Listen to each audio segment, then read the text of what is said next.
Se as abelhas desaparecerem da face da Terra, a humanidade terá apenas mais 4 anos de existência. Sem abelhas não há polinização, não há reprodução da flora, sem flora não há animais, sem animais não haverá raça humana. Albert Einstein. Será que isso aí é realmente verdade? Será que o Einstein disse isso mesmo? Nesse vídeo a gente vai descobrir, mas antes, deixa o like, se inscreve no canal também e vamos lá. E bem, as informações que eu vou passar para vocês eu tirei dos links que estão na descrição. Quem ficar com dúvida pode ir lá e pesquisar por conta própria, beleza? Infelizmente, a maioria dos links aí estão em inglês, mas nada que o Google Tradutor não resolva, então, beleza? Tá tudo aí na descrição. E bem, quem já viu essa citação aí e é um pouco mais cético, já deve ter se perguntado se isso é realmente verdade. E a primeira coisa que a gente se pergunta é se o Einstein realmente falou isso. Eu procurei na internet de cima a baixo, não achei nenhuma fonte confiável que prove que o Einstein falou isso em algum momento. Eu achei o contrário, na verdade. Eu achei uma fonte aí que está na descrição, um link lá da Universidade da Geórgia, página oficial da universidade, de um especialista, dizendo que é muito provável que o Einstein nunca falou isso na vida. Assim como várias outras frases aí que tem na internet que o pessoal atribui ao Einstein e o Einstein nunca falou. Essa parece ser mais uma dessas citações aí que o Einstein nunca disse. E não é difícil vocês encontrarem matérias em veículos de imprensa aí grandes, gigantescos, colocando essa citação aí como se o Einstein realmente tivesse falado. Aqueles que são um pouco menos desonestos, ou que são um pouco mais coerentes na informação, colocam lá que a frase é atribuída ao Einstein, que é diferente da frase ser do Einstein em si, né? Mas mesmo que o Einstein tenha dito isso de verdade, será que faz algum sentido essa citação? Vamos dar uma olhada então o que a ciência tem a dizer sobre. E ela já começa dizendo se as abelhas desaparecerem da face da Terra, né? Já é um tom bem apocalíptico, né? E a gente tem que se questionar, por que as abelhas desapareceriam assim, né? E quais abelhas desapareceriam? Porque existem mais de 20 mil espécies de abelhas no mundo. Então assim, todas as abelhas desapareceriam por algum motivo? Será que isso aí é plausível? Será que tem algum sentido isso? A gente vai falar um pouco melhor disso mais pra frente, mas né, já é uma coisa pra gente se questionar. Outra coisa que essa citação continua dizendo é que a humanidade teria apenas mais 4 anos de existência. E cara, de onde que veio esse número? Se alguém aí achar algum estudo científico sério que mostre de onde saiu esses 4 anos aí, por favor, deixa nos comentários. Mas eu também não achei nada que provasse isso aí. E aí vem a parte mais errada dessa citação. Isso aí ninguém precisa ser cientista para chegar à conclusão que isso está errado. Porque ele diz que sem abelhas não há polinização. Isso é uma grande mentira, porque as abelhas não são os únicos polinizadores da natureza. Existem outros animais da natureza que também polinizam. Por exemplo, são as borboletas, né? Borboletas polinizam, besouros, outros insetos aí parecidos, pássaros também são polinizadores, morcegos. E existe um outro polinizador ainda que não é animal, que é o próprio vento. O vento também poliniza as plantas. E só para refrescar a memória, né, a polinização é você levar o pólen da parte macho para a parte fêmea da planta. E aí essa planta vai ser fecundada e ela vai se reproduzir. A abelha, por exemplo, ela vai caçar lá o néctar das flores e o pólen também. E ela, dela estar lá comendo lá na flor, ela vai se sujar desse pólen e vai levar esse pólen para outras flores e para outras plantas e as plantas vão se reproduzir. Mas não só a abelha faz isso. Outros animais também fazem isso. E também o vento faz isso, também leva o pólen, né, espalha esse pólen pelo ar, né, em algumas espécies de plantas. Então, pessoal, isso aí já começa a gerar uma certa confusão. As matérias jornalísticas, que são sensacionalistas, fazem uma misturada de números aí, mas vamos entender melhor aqui a real causa desse problema de abelha desaparecer, o que faz sentido e o que não faz. E bem, eu vou tirar como base aqui um estudo de 2006 que está publicado lá no site da Royal Society, que também está em inglês, infelizmente, mas só jogar no Google Tradutor que vocês se viram aí para entender, que é não manjado do inglês. E bem, esse estudo, apesar de ser de 2006, eu acho que ele ainda é bem atual, dá para a gente usar como parâmetro. E nesse estudo, ele analisa a importância da polinização para os alimentos que a gente consome. Esse estudo então pegou aí cerca de 100 e poucas espécies de plantas e quantas dessas espécies precisam realmente da polinização animal. E aí entra a primeira questão, né? Quando eu falo de polinização animal, vamos entender que é basicamente a abelha. Porque apesar de ter vários animais que também fazem esse serviço de polinização, as abelhas são a grande maioria.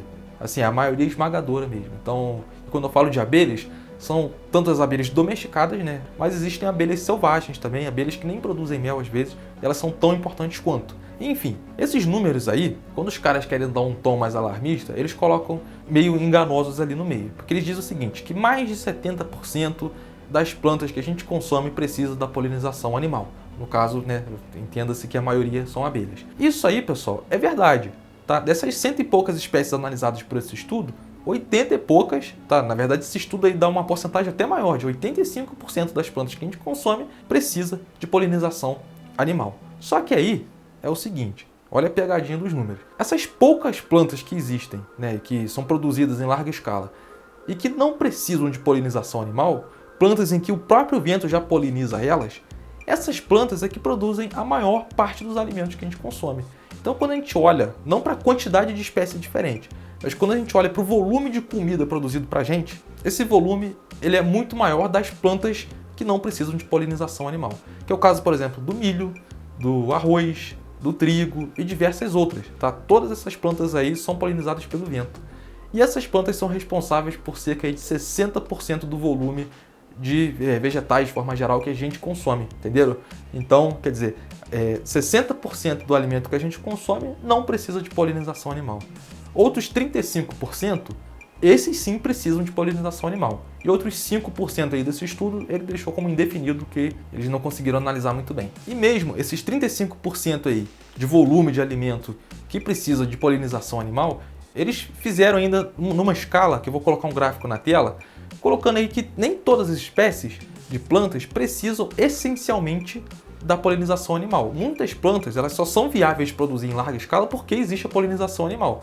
Mas se não existisse essa polinização, elas ainda iam continuar se reproduzindo, porém talvez de forma que não seria viável, e também a polinização das abelhas melhora a quantidade de nutriente por fruto produzido também, por exemplo. Então, quer dizer, de fato, a polinização animal, especialmente das abelhas, melhora a produção. E algumas plantas precisam exclusivamente das abelhas, outras plantas é ideal que tenha abelha, mas se não tiver, ela consegue se reproduzir, e outras plantas precisam menos da polinização animal. Mas de forma geral, pessoal, dá pra gente entender que sim, tá? As abelhas são importantes, de fato. Graças às abelhas, a gente tem uma diversidade bem grande de alimentos, né? Já que mais de 70% das espécies precisam dessa polinização animal. Se a gente não tivesse abelha, o que aconteceria talvez seria a gente ficar dependendo de poucas espécies aí de plantas para a gente se alimentar. Então a gente ia ter uma pobreza muito maior no nosso cardápio daquilo que a gente consome.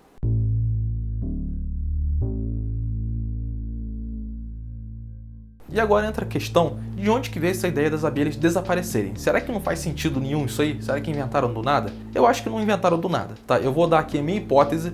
Todos os links de onde eu vou tirar isso aí também estão na descrição, então vocês podem tirar as próprias conclusões de vocês. Mas esse mito de que as abelhas vão desaparecer vem de um fenômeno que realmente acontece com as abelhas, que chama distúrbio do colapso das colônias. E esse distúrbio é um fenômeno que acontece em que as abelhas simplesmente desaparecem das colmeias dela, das colônias dela. Elas desaparecem e não voltam mais. Abelhas adultas e saudáveis. Isso aí tem diversas causas. A ciência hoje em dia já aponta vários caminhos do que pode realmente levar a isso. Porém, antigamente, né, assim que esse fenômeno estava acontecendo e a ciência ainda não tinha uma explicação boa, surgiu um certo desespero aí, principalmente por parte de jornalistas, né, que às vezes não entende nada do assunto, pega a informação por alto, e o cara quer fazer uma matéria sensacionalista, o cara usa isso aí, né, para vender a notícia dele. E bem, e esse distúrbio chegou a realmente ser bem preocupante. Isso ainda é um problema para os produtores de abelha, tá? Nos Estados Unidos, que é onde tem mais fonte, né, por isso que eu tô falando dos Estados Unidos aqui, chegou aí a 60% de perda da produção de abelhas. Então os caras que criam abelhas tiveram um prejuízo aí de mais de 60% da produção total deles lá. E não só isso, aí que entra a minha hipótese de onde que saiu esse mito. Porque na Califórnia, né, existe uma espécie de amêndoa lá, que é comum lá, que depende exclusivamente de abelha. Essa é uma daquelas plantas que não consegue se reproduzir sem abelha. E quando aconteceu o pico desse problema aí, desse colapso das colônias, a produção dessa amêndoa quase que acabou. E lá na Califórnia, nos Estados Unidos, é o berço da maioria das teorias de conspiração que tem no mundo. Então imagina essa galera aí que acredita que o fim do mundo vai acontecer a qualquer momento. Vê que as abelhas estão sumindo, ninguém sabe por quê. E a plantação de uma comida que eles estão acostumados lá começa a acabar por causa das abelhas, o pessoal associa a ideia A com a ideia B, e aí extrapola isso para as outras espécies de plantas. Aí vocês já viram que não é toda planta que depende de abelha. Mas aí dá para ver que é possível que tenha saído daí essa ideia de que as abelhas vão sumir e que a gente vai passar fome se elas sumirem. Só que é o seguinte, esse problema é um problema sério.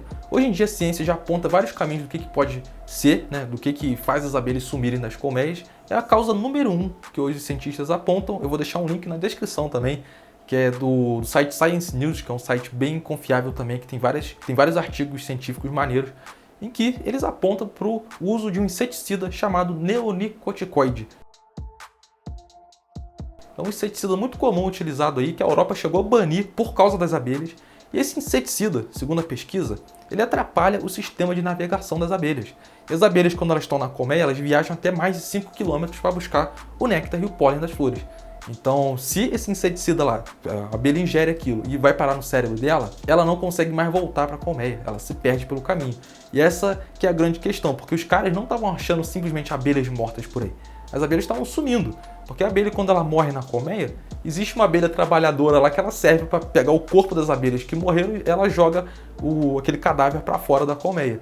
Então, se as abelhas estivessem simplesmente morrendo, os caras iam achar essas abelhas mortas, mas não é o caso do que aconteceu nos Estados Unidos. Elas estavam sumindo. Então, muito provavelmente porque elas não estavam conseguindo voltar para casa, né, por causa desse inseticida. E não só isso, um outro problema também é um ácaro, que é comum dar em abelha, um ácaro que é uma praga aí que dá nas abelhas, que é um ácaro chamado varroa. O que acontece? As abelhas, elas estão mais fragilizadas. Os estudos aí já apontam que as abelhas, quando elas têm uma alimentação pobre, principalmente de monocultura, então grandes plantações aí que os caras plantam uma espécie só de planta, as abelhas, quando elas se alimentam só de uma espécie de planta, elas ficam com a imunidade delas mais baixa. E elas não conseguem se defender tão bem desse ácaro varroa. Isso aí pode infestar aí uma colmeia e destruir a colmeia simplesmente, porque as abelhas estão mais fragilizadas. Então a monocultura também é outro problema para as abelhas, enfraquece elas. Então já tem inseticida, a monocultura também é ruim, e mais um outro problema que é ruim para as abelhas, que é o excesso de CO2 na atmosfera, dependendo da região, que também pode atrapalhar a dispersão do aroma das flores. Porque as flores, elas têm aroma, não é pra gente. As flores têm aroma para atrair os animais polinizadores. Então a abelha, ela caça a comida dela, o néctar e o pólen, com o cheiro, tá? E o CO2, né, existe estudo aí também. Esse não tá na descrição, vou ficar devendo, se eu achar eu ponho aí. Mas eu li isso em algum lugar, que o CO2 pode atrapalhar também essa dispersão do aroma das flores e atrapalhar as abelhas na caça da comida delas. Então tudo isso somado aí pode ter levado a essa perda de 60% aí no ano de 2008, da produção de abelha lá nos Estados Unidos. Só que, mesmo assim, pessoal, mesmo essas abelhas aí a gente tendo perdido 60% delas lá nos Estados Unidos, mesmo assim ainda sobraram milhões e milhões e milhões de colônias dessas abelhas domesticadas pelo mundo. Essas abelhas, elas não estão ameaçadas de extinção. As abelhas que a gente domestica, que no caso dos Estados Unidos é a tal da Apis mellifera, né, que é a abelha europeia. E aqui no Brasil tem também a abelha africana, se eu não me engano. Se tem alguém especialista aí, me corrige nos comentários. Mas aqui no Brasil a gente cria muito essa abelha africana também, que são abelhas que produzem mel, que fazem um serviço bom de polinização, produzem própolis, que é a abelha economicamente viável da gente criar. Já as outras espécies de abelhas, muitas delas são solitárias, não vivem em colmeias, não é toda abelha que produz mel também. Então são abelhas que não são interessantes da gente criar elas e domesticá-las. Então o que acontece, pessoal? Essas abelhas selvagens, elas também vão para as plantações, né? Muitas plantações espalhadas pelo mundo, inclusive, contam com essas abelhas selvagens. Só que essas abelhas selvagens não tem ninguém para proteger elas. Elas não são domesticadas, elas moram na floresta. E aí elas sofrem com os mesmos problemas das abelhas domesticadas. Elas sofrem com os inseticidas, elas sofrem também aí com a questão da monocultura, elas também sofrem com a questão do CO2 e ainda pior. No caso das abelhas selvagens que moram nas florestas, aí, nas matas, essas abelhas ainda têm o habitat delas sendo destruído com o avanço da urbanização, né? Então, quer dizer, essas abelhas sim estão ameaçadas, essas abelhas selvagens, e elas são tão importantes quanto as abelhas que a gente domestica. E essas estão ameaçadas realmente de extinção. Talvez existam espécies de abelhas que já foram extintas e a gente nem conheceu. Então isso é um grande problema. Então, para resumir, essa citação aí atribuída ao Einstein não faz o menor sentido, né? Talvez, né, a nossa vida ficaria muito pior sem as abelhas, sem os animais polinizadores, porque a gente não ia ter uma diversidade de alimento tão grande, a qualidade do nosso alimento ia piorar, enfim, talvez o preço dos alimentos também ia subir, porque a gente ia perder boa parte da produção. Tudo isso aí é realmente um problema. Então a gente tem sim que cuidar das abelhas. E é curioso que existe um paralelo aí, né, entre a gente e as abelhas, que para a gente ter uma alimentação melhor, mais diversa, mais saudável, a gente tem que garantir que as abelhas também tenham uma alimentação mais diversa, que as abelhas tenham uma vida mais saudável. Então proteger as abelhas é realmente uma coisa importante, tá?